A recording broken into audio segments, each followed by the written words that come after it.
three thought leaders from different backgrounds and political ideologies, Michael Bloomberg, Henry Paulson, and Tom Steyer, came together to study the impacts of climate change would have on American businesses.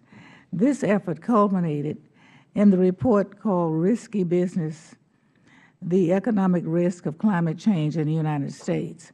And Madam Chairman, I'd like to submit this by unanimous consent for the record. Without objection.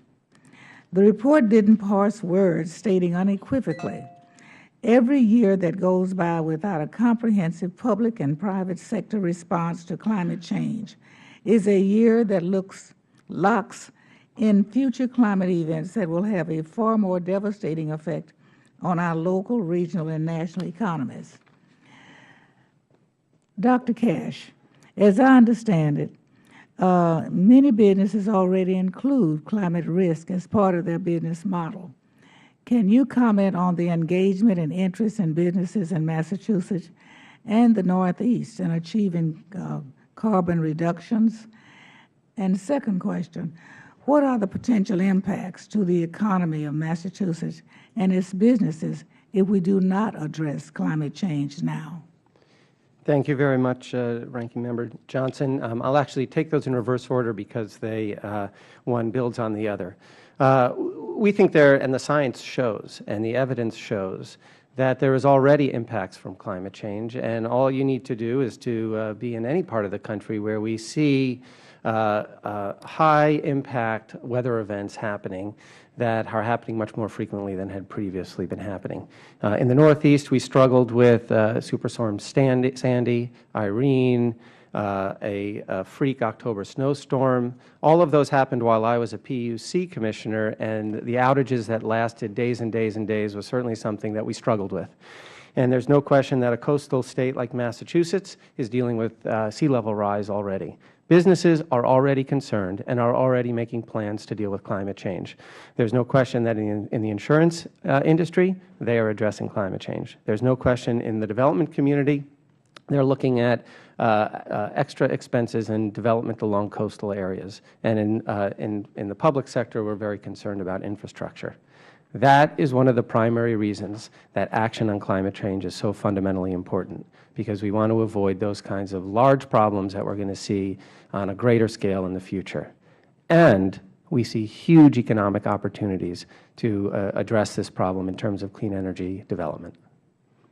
Thank you. Now, in your testimony, you indicate that significant pollution reductions achieved in the Northeast were due to a combination of factors, but the Regional Greenhouse Gas Initiative has been a driver. You also conclude that implementation of the Clean Power Plan will mirror what has happened in Massachusetts over the last 8 years, but on a national scale. Can you please describe in more detail what has happened over the last 8 years in Massachusetts? I can.